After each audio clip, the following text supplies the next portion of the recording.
네, 반갑습니다. 수능 국어 강사 신주연입니다. 우리 오늘 처음 만났는데 처음부터 제일 재미없는 거 할 거예요. 자, 독서부터 할 건데 우리 수능 국어에 대해서 좀 생각을 해보자. 자, 여러분 SAT 시험 알아요? 난 아는데 이거를 그대로 가져온 영역이 독서야. 그러니까 수능이 이 SAT 시험을 좀 따온 건데 문학은 원래 없던 거고 독서는 원래 있던 거래. 근데 여기서 그럼 독서가 진짜 얘의 기준을 완전 가지고 있는 거겠지. 이 시험이 뭐냐면 지식이 없어도 질문에 주어진 정보만으로도 너네가 논리적으로 결론 도출할 수 있느냐라고 물어보는 거야. 그러니까 우리가 여기서 그냥 뭘 기억해야 되냐면 애초에 이 시험이 뭐냐면 지식이 없이 하는 시험이라고. 여러분들이 사실 문학도 그럴 거야. 문학도 그런데 독서에서 조금 더 그렇긴 해. 내가 아는 게 없고 자꾸 새로운 게 나오니까 뭘 공부해야 될지도 모르겠고 해도 의미도 없는 것 같고 너무 어려워. 근데 미안하지만 그냥 그런 시험이래. 근데 우리한테 이 소식은 뭐야? 그냥 그런 시험이니까 너가 정상이야. 그러니까 모르는 게 정상이야. 알고 있는 게 없는 게 정상이거든. 그러니까 결국에는 얘가 이제 대학교 가가지고 그 엄청 어려운 교수님들의 책을 읽을 수 있느냐 없느냐 그런 A인지를 우리가 증명해야 되는 거지. 그러니까 우리는 그냥 독서에서 그걸 미리 하는 거야. 모르는 거 읽고 모르는 논문 읽고 그 다음에 그냥 문제 푸는 거지. 내가 이거를 어떻게 적용할 수 있느냐 없느냐. 근데 너무나도 다행인 건 너무나도 수능 독서의 틀에 맞게 글을 다시 쓴다는 거. 그러니까 우리는 뭐가 뭔지 몰라도 지식이 없어도 어떤 기준 안에서 풀면 돼. 그래서 나는 이걸 너희들한테 공식처럼 주입하겠다. 자, 왜냐면 우리 어떻게 읽고 어떻게 풀지를 생각을 해봐야 되는데 우리가 결국에 뭘 잘 보고 싶은 거냐면 수능이야. 그러니까 뭘 생각해야 되냐면 진짜 엄청 떨려요. 수능을 본 학생들도 있고 안 봐본 학생들도 있겠지만 진짜 엄청 떨려. 손이 달달달도 떨리고. 하필 국어는 또 몇 교시야? 1교시야. 제일 처음 해야 돼. 하필 국어가 1교시야. 제일 중요하니까 그러겠죠? 어쨌든 1교시에서 너무 떨릴 때 내가 이거 모르는 거 읽고 풀어야 된단 말이야. 그렇기 때문에 우리는 정말 정교하게 공식처럼 매우 습관처럼 몸에 익숙해지셔야 돼요. 내가 몸이라고 표현했잖아. 정말 떨려도 어쨌든 눈으로는 하고 손으로는 아 이게 이거였지 하면서 공식처럼 대입하면서 읽을 줄 알아야 돼. 어떻게? 읽는 내가 푸는 나를 도와줘. 그게 무슨 의미냐면 지금 페이지 첫 번째 보면은 뭐 엄청 내가 지금 많이 넣어놨는데 그거 다 내가 쓴 거거든? 이게 진짜 구라가 아니라 제일 처음에 나는 이렇게 읽어.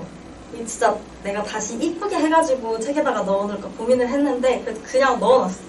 그러니까 나는 정말 100% 진짜 자신있게 말할 수 있는 게 이 지문을 일주일 있다 보고 2주일 있다 봐도 나는 이거 그냥 한번 내가 체크해놓은 거 도식화를 기준으로 딱 보면은 아 이게 어떤 글이구나 바로 파악할 수 있어. 그러니까 여러분들은 이걸 해야 돼. 읽을 때는 아 이게 이런 문장이었고 이렇게 문제 나오겠구나. 읽을 땐 알거든. 아, 읽을 때는 이게 뭐에 대해서 얘기하고 있구나. 이건 이런 거구나. 내가 읽을 땐 아는데 풀 때 되면 머리가 새하얘지는 게 수능이야. 그렇기 때문에 읽는 지원이가 푸는 지원이한테 도움을 주셔야 돼요. 이게 이런 거란다. 넌 여기를 봐야 된단다. 여기에서 이런 내용이 나온단다. 이런 것들을 하나하나씩 연습을 해갈 거야. 이걸로. 자, 총 8개죠. 아, 제발 많다고 하지 말아주세요. 여러분 수학이나 영어는 진짜 별의 별거 다 외우면서 국어에서는 뭐 아무것도 안 하려고 그래. 이거 8개만 하면 되는데 뭐부터 할 거냐면 아무리 생각해봐도 여러분들은 그냥 읽는 걸 못해. 그냥 뭐 문장 하나도 못 읽는데 갑자기 이따만한 질문 읽으라고 하니까 당연히 모르지. 자꾸 국어만 처음부터 안 하고 냅다 그냥 글부터 읽어요. 그러니까 국어도 좀 단계별로 학습을 해보자는 거야. 그래서 우리는 읽는 거부터 할 겁니다. 수능 독서의 문장이 어떻게 구성이 되어 있고 그렇기 때문에 내가 이 문장을 어떻게 읽으면 되는지. 근데 이게 뭐랑 연결될 거냐면 결국에는 이 문장이 어떻게 선지에 나오고 어떻게 틀리게 나오는지까지 연결될 거예요. 그렇기 때문에 이 8개를 우리가 같이 공부하게 되면 여러분들은 독해가 훨씬 수월해질 거고 그리고 문제를 풀 때 제일 베스트가 뭐냐? 내가 선지에서 넘어가는 부분이 내가 이 체크해놓은 부분만 보면 정답이 나오게 되어 있을 거고 그리고 이것들이 어느 정도 공식처럼 어떻게 문제에 나오는지까지 여러분들은 익숙해질 거예요. 이게 너무 어렵고 할 수 없을 것 같겠지만 무조건 돼요. 내가 진짜 장담할 수 있어. 나는 이거 3개월만 했어, 고3 때. 저는 4등급이었거든요, 6월 모의고사 때. 근데 바로 부모 때 100점 맞았어요. 그리고 수능까지 100점. 근데 내가 수능 나오고 나서 이거 어떤 질문이었는지 비문학 애들이 나한테 물어볼 거 아니야. 내가 국어 어쨌든 100점 맞았다고 소문이 났었을 거니까. 기억이 아무것도 안 나. 수능에서 뭐인지 모르겠어. 그래도 나는 해가지고 문제를 풀었어. 다 맞았어. 여러분들은 나처럼 되면 되는 거야. 그러니까 나를 따라오시면 여러분들이 이거 익숙해지고 얘가 독서에서 여러분들한테 정말 큰 힘이 돼줄 겁니다. 자, 그러면 하나씩 해보자.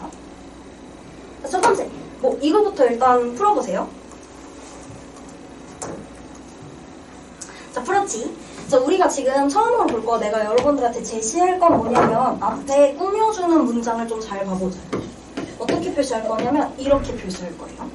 자, 지금 보면 너네들 이거 읽었을 때 자, O한 사람, X한 사람. 자, O한 사람, X한 사람 잘 생각해봐.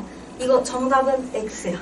자, O한 학생들한테 내가 물어보고 싶어. 내가 듣지 못하지만 너희가 한번 대답을 해봐봐. 이거 왜 맞는 거 같지? 왜 맞는 거 같아? 도대체 어떤 문장을 보고 맞다고 생각했어? 아마 대부분의 학생들이 이렇게 할걸? 그냥 읽어봤는데 뭔가 맞는 것 같아서. 그러니까 여러분들이 자꾸 독서를 내 머릿속에 들어와서 자꾸 잘못 생각해가지고 이 머릿속에 있는 내용으로 잘못 정답을 뱉어요. 우린 이걸 고쳐야 돼. 그래서 공식처럼 보고 풀자는 거거든.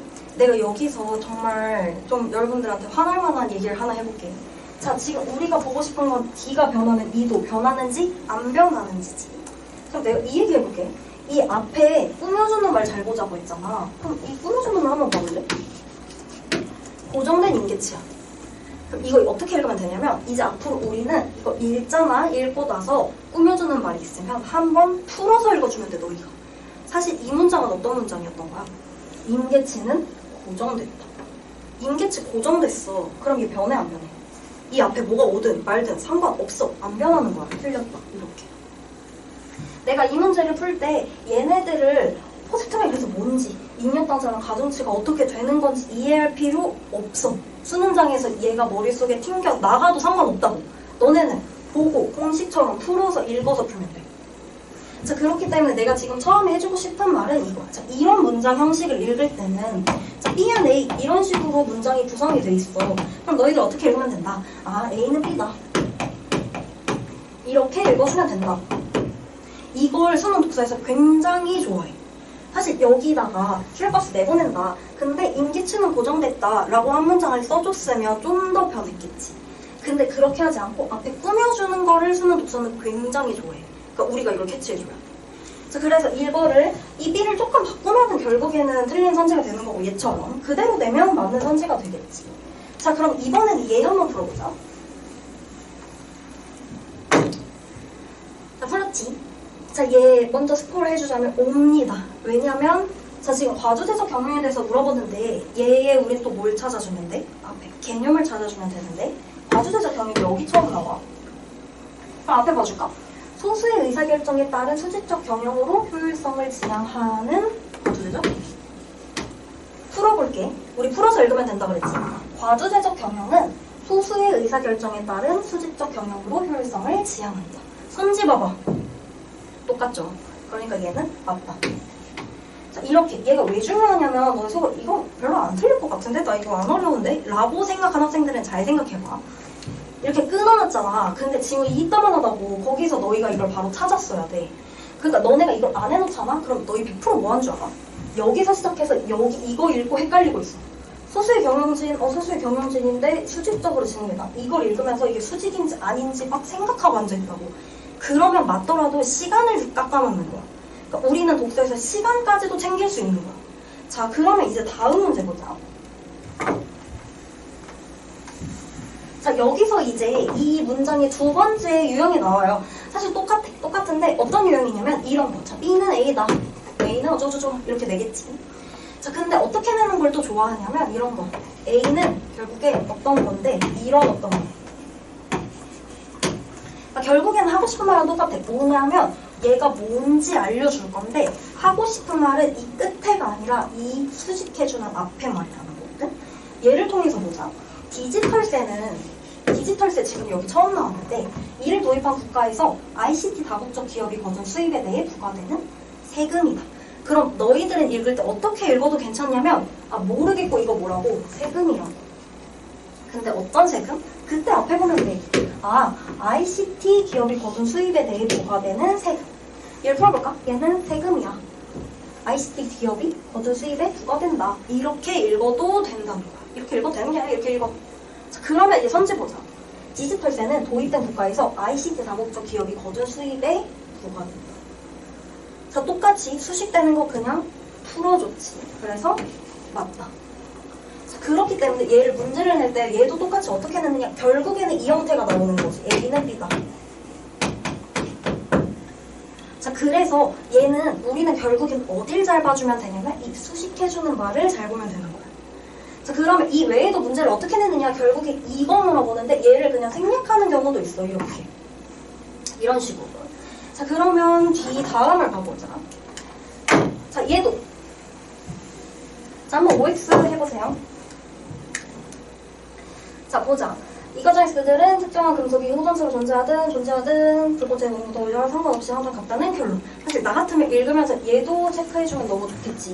우리 지금 수식해주는 거 잡고 있으니까. 어떤 결론? 호전수로 존재하든 결합하든 그냥 뭐다. 그냥 같다. 이로써 화학 반응을 이용하는 전통적인 분석 화학 방법에 의존하지 않고도 정확하게 화학물의 원소를 판별해내는 분관 분석법이 탄생했다. 자, 그럼 우리가 알고 싶은 게 뭐야? 얘야, 너 이거 뭔지 아니? 뭔지 모르잖아. 그러니까 얘가 무조건 지문에 설명이 돼 있을 거라고. 그걸 찾아주면 돼. 어디서? 앞에서. 이게 뭐야? 전통적인 것에 의존하지 않고도 판별하는 게 분석 방법법이야. 근데 너희 전통적인 분석 화학 방법 뭔지 알아? 모르지. 그러면 설명해 줄 거거든? 이게 뭐야? 화학 반응을 이용하는 거야. 그러니까 정리해볼까? 분광 분석법이라는 거는 이게 뭐야? 전통적인 분석 화학 방법에 의존하지 않고도 원소를 판별해낸다. 근데 얘가 뭐야? 전통적인 건 화학 반응을 이용한다. 자, 그럼 선지에서 뭐라고 나오는지 봐볼래? 화학 반응을 이용하는 분석 화학 방법을 하면 돼. 자, 맞아 틀려. 화학 반응을 이용하는 것에 의존하지 않고도. 그러니까 결국에는 또 뭐야? 얘를 없애버린 거야. 그래서 얘도 똑같이 결국에는 얘를 없애버리고 얘를 물어보는 거야. 얘를 없애버리고 얘를 이렇게 하나로 그냥 뭉쳐놓는 걸로. 여기까지 이해되니? 그렇기 때문에 너희들이 그냥 화학 반응을 이용하는 분석적인 것을 여기까지 화학 반응, 분석 이렇게 해놓고 맞다고 하고 넘어가면 그냥 낚이는 거야. 자, 그렇기 때문에 얘는 X가 되는 거다. 여기까지. 자, 여기서 계속 너네들이 뭘 확인해야 되냐면 내가 여기서 가져가야 되는 나의 첫 번째 공식이야. 뭘 해야 된다고? 내가 알고 싶은 개념이 있을 때 앞으로 가줘야 된다. 자, 그 다음. 자, 얘도 마지막으로 얘 한번 해보세요. 자, 됐지? 자, 가상공간에서 물체를 접촉하는 것처럼 직접 전달하는 장치로는 가상현실 장갑이 있대. 자, 지금 얘 가상현실 장갑이라는 거를 제시했어. 뭔지 모르니까 똑같이 어디 봐볼까? 앞에 봐보자. 이게 뭐야? 사용자의 손에 감각 반응을 직접 전달하는 장치다. 읽을 때 어떻게 읽으면 된다고? 가상현실 장갑은 사용자의 손에 감각 반응을 직접 전달한다. 이렇게 읽으면 된다고. 그러면 선지 봐봐. 그게 그렇게 나올 거라고. 사용자와 아바타는 얘를 사고 나면 상호 간의 감각 반응을 주고받을 수 있다. 자, 얘랑 지금 비교해봐. 사용자의 손에 전달한대. 그럼 상호 간에 맞아 틀려. 틀렸지. 그러니까 X 이렇게. 계속 똑같이 어디서 문제를 낸다? 얘의 문제를 낸다. 자, 이게 정말 많고 이거 두 개는 그러니까 결국에 뭐다? 같다라는 걸 우리는 인식을 해줘야 돼. 자, 오늘 나눠준 과제를 풀다 보면 너희들 이런 거 되게 많을 거야. 지금 이거 진짜 무조건 나와. 매 모의고사 때마다 나와. 그렇기 때문에 여러분들은 이거 수식해주는 거 잘 찾아야 돼. 이거 못 찾아서 틀리는 애들 나 너무 많이 봤어. 이거는 기본 중에 기본이야. 이거 완전 습관해야 돼. 자, 그러니까 정리할게. 키워드에서는 우리가 개념을 확인해줘야 돼. 내가 모르니까. 가끔씩 내가 모르는 키워드가 나왔는데 개념이 안 나오는 경우가 있어. 그거는 그냥 필요 없는 거야. 내가 문제 풀 때 아무 상관없는 거야. 이게 선지로 나올 거라면 무조건 평가원이 앞에다가 개념을 제시를 해줬을 거야. 그러니까 앞을 보고. 자, 그걸 이게 이제부터 뭐다? 같은 거다. 이런 걸 좋아해. 자, 이런 거, 이제 이런 문제 우리 나중에도 풀어볼 건데, 예를 들어서 이런 거 너무 좋아해. 뭐, 한 A는 어쩌고저쩌고다. 막 이렇게 얘기해. 그러고 나서 뒤 문장에다가 A는 어쩌고저쩌고다. 근데 선지에서 뭐라고 나왔냐면, A가 아니라 얘로 나와. 이런 경우도 있어. 근데 이 문제는 일단 우리 다음에 적용 수업 때 해볼 거고. 자, 그래서 1번 정리하면 이겁니다. 자, 이거 진짜 제발 꼭 습관 좀 들여줘. 자, 그럼 두 번째. 자, 얘도 일단 풀어봐봐. 자, 풀었지. 자, 그럼 오늘 제가 제시하는 두 번째 공식이 뭐냐? 여러분들 문제를 풀다 보면 이런 문제 형식 많이 봤을 거야. 이와 같은 이런 문제들래. 자, 그러면 내가 이렇게 말할 수 있겠지. 내가 어쩌고저쩌고 했는데 이런 문제라고 하면 이런 문제는 뭐야? 내가 앞에 제시를 해줬으니까 이런 문제라고 하겠지. 그래서 우리 독서에서 이러한 이런 이 문장이 나오는 순간 우리는 앞이랑 연결해주는 거야. 자, 그게 무슨 소리냐면 이 문제로 보자. 풀었으니까. 자, 이러한 편찬 방식은 얘도 앞에 무슨 어떤 편찬 방식 나왔을 거야. 국가 흥망성쇠를 거울 삼아 국가를 잘 운영하겠다는 목적 외에 새 국가의 토대를 마련하려는 의도가 전제된 것이다. 여기서도 사실 수식 피수식을 정해줬으면 너무 좋지. 왜? 새 국가 흥망성쇠를 거울 삼아서 잘 운영하겠다는 목적 외에 새 국가의 토대를 마련하려는 의도. 이거 해놨으면 아 완전 잘한 거야. 근데 근데 상관없어. 왜? 이런 의도니까. 생각해봐.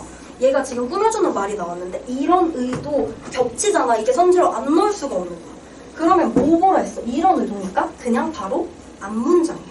이거 진짜 생각할 것도 없어. 이런 나오는 순간 그냥 앞문장이랑 그대로 연결하면 돼. 여기서 말하고 싶은 의도 뭐야? 얘야. 이런 의도가 집중적으로 반영된 게 치평요람의 북조 부분이었다. 그럼 여러분들이 읽을 때는 어떻게 읽으면 되냐? 얘를 굳이 두 문장으로 끊을 필요 없어. 그냥 같이 읽어주면 돼. 아, 국가의 흥망성쇠를 거울 삼아서 잘 운영하겠다는 목적 외에 새 국가의 토대를 마련하려는 의도가 집중적으로 반영된 게 치평요람의 북조구나. 이렇게 읽으면 돼. 그러니까 얘가 그냥 얘라는 걸 알면 돼. 그럼 선지 볼까? 치평요람의 북조는 고려의 문제점들을 보임으로써 사회 변화를 이끌어야 한다는 주장을 드러낸다. 지금 어떻게 했어? 그냥 이 말 그대로 바꿔버렸지. 그래서 맞다. 고려의 문제점들을 보임으로써 국가의 흥망성쇠를 거울 삼아 그 다음에 새 국가의 토대를 마련하겠다. 사회 변화를 이끌어야 된다. 지금 똑같은 말 그냥 말 바뀌고 있지. 여기까지. 자, 그러면 다음 문제 똑같거든? 자, 얘도 그랬죠. 자, 얘도 보면은 채권자가 주채무자한테 이행을 청구하지 않고 보증인한테만 이행을 청구했을 때 강제집행 대상의 재산을 보유하고 있음을 증명해가지고 거절할 수 있는 권리가 있대. 그러나 보증인이 이러한 권리를 포기한대. 자, 그럼 여기서 말하는 이러한 권리 뭐라고? 무조건 바로 앞에 있을 거야. 어떤 권리? 아, 보증채무의 이행을 거절할 수 있는 권리야. 그럼 너네들 읽을 때 그냥 어떻게 읽으면 돼? 거절하는 권리를 포기하기로 하는 게 연대보증실결이라고. 자, 그러니까 이 권리를 포기하기로 하는 게 얘야. 얘가 뭐야? 거절하는 권리를 포기한다는 거야. 어떻게 읽는지 좀 되니? 그러니까 얘네들을 막 그냥 정보의 홍수처럼 막 올 때 너네들이 이거 끌려갈 필요 없이 너네들이 다시 문장을 구성할 수 있다는 거야. 그래서 다시 꾸며주는 말이니까 연대보증특약은 권리를 포기한다. 근데 어떤 권리? 아, 보증채무 이행을 거절하는 권리를 포기한다. 이렇게. 보증 계약에 포함될 수 있대. 이런 특약. 그러니까 이거 뭐 말하는 거야? 얘도 똑같아. 얘, 이거 뭐였어? 거절하는 거를 한 보증인이 연대보증인. 자, 그러면 선지 봐봐. 연대보증인은 채권자가 주채무자한테 채무의 이행을 청구하지 않는 한 이행을 거절할 권리가 있다. 거절할 권리가 있다? 이거 뭐였어? 거절할 권리? 얘지. 근데 뭐래? 이런 권리를 포기한다고 했잖아. 그러니까 틀렸다. 자, 얘도 그러니까 뭘 했어야 돼? 내가 얘를 앞이랑 연결해줬으면 풀 수 있는 문제였다는 거지. 선지 구성도 어떻게 나왔어? 이거를 똑같이 한 문장으로 연결해버려가지고 나왔지. 자, 그 다음에 얘도 한번 풀어봐봐. 자, 그 그런데 만약 현재를 역사처럼 조망할 수 있다면 우리가 속한 사회의 총체적인 양상을 파악할 수 있을 것이다. 제임스는 서사를 통한 역사와의 관계에 주목했대. 자, 얘도 우리 연습하는 거니까 보면 역사화라는 게 처음 나왔는데 이게 뭐다? 서사를 통하는 거다. 서사는 사건을 회고적인 방식으로 이미 완료된 과거처럼 서술한다는 점에서 총체적인 조망을 가능하게 한대. 이러한 역사화. 또는 이러한. 그럼 우리 뭐 해주기로 했어? 그냥 바로 앞문장인 거야. 이게 미래를 다룬 SF의 경우에도 해당된대. 자, 그러면은 선지 봐봐. 또 똑같거든. SF는 미래를 완료된 과거처럼 바라보는 방식을 통해 오늘날의 사회를 총체적으로 이해하게 한다. 이거 그냥 바로 뭐야? 바로 앞문장을 그냥 그대로 써놨지. 여기까지 돼? 그러니까 얘는 오다 이렇게. 그러니까 뭐 해야 된다. 이러한 나오면 바로 앞문장이랑 연결해야 된다. 자, 다음. 자, 법조문으로 구성된 법규범이 성문법. 자, 그럼 성문법도 지금 처음 나왔으니까 얘가 뭔지 우리 알 수 있거든. 이게 뭐야? 법조문으로 구성된 법규범이야. 의미를 파악하는 것을 법해석이라고 한대. 아, 이거를 파악하는 게 법해석이야. 법은 사회 구성원들에게 보편적으로 적용되는 규범이니까 성문법을 구성하는 단어나 문장은 일상적 의미에 충실하게 해석돼야 되는데 이러한 물리해석법. 그러니까 똑같이 뭐야?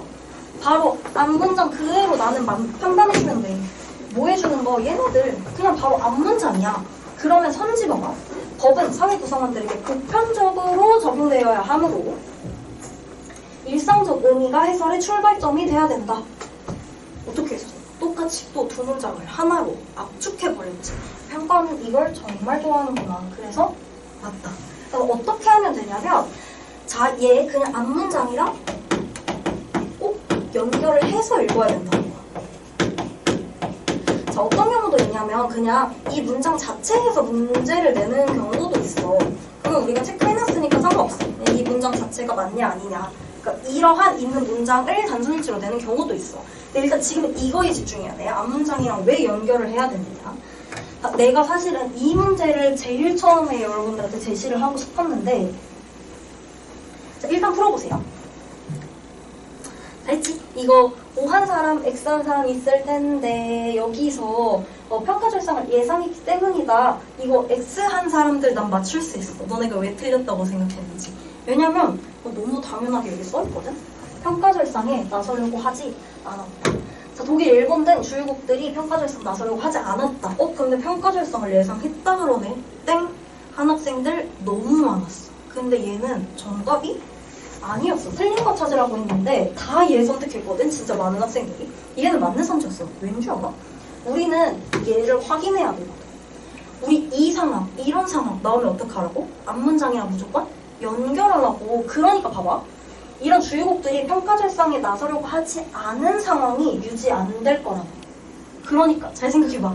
평가절상에 나서려고 하는 상황이 유지되면 평가절상을 나서려고 하지 않는다는 건데 나서려고 하지 않는 상황이 유지되기 어렵대. 그러면 계속 나서려고 하지 않는다는 거야? 나서려고 한다는 거야? 나서려고 한다는 거지. 그런 전망, 그 어려울 만한 전망. 그러니까 얘가 나서려고 하지 않은 상황이 유지되지 않을 거라는 전망으로 독일의 마르크화와 일본의 엔화에 대한 투기적 수요가 증가했고 결국에 변동 압력이 커졌대. 자, 선지에서 뭐라고 나오는지 봐봐. 브레턴우즈 체제에서 마르크화의 엔화의 수기적 수요가 증가한 것은 이들 통화의 평가절상을 예상했기 때문이다. 똑같이 결국에 또 뭐 했어? 이 두 문장을 그냥 요약해버렸다고.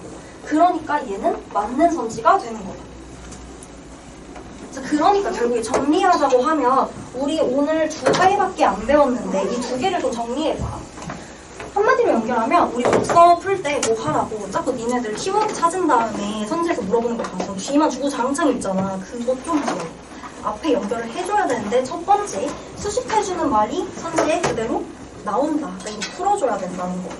두 번째 이러한 나오면 어떻게 해줘야 된다고? 앞문장이랑 너네들 그냥 정말 자동적으로 연결해줘야 돼. 그러니까 이번 주에 하면서 이거를 과제 풀면서 계속 연습을 해야 되고 다음 주에 왔을 때 너네가 이거 2개 정도는 어느 정도가 아니라 그냥 확실히 이해가 돼서 그냥 손에 익어서 와야 돼. 자, 그래서 오늘 이것까지 할 거고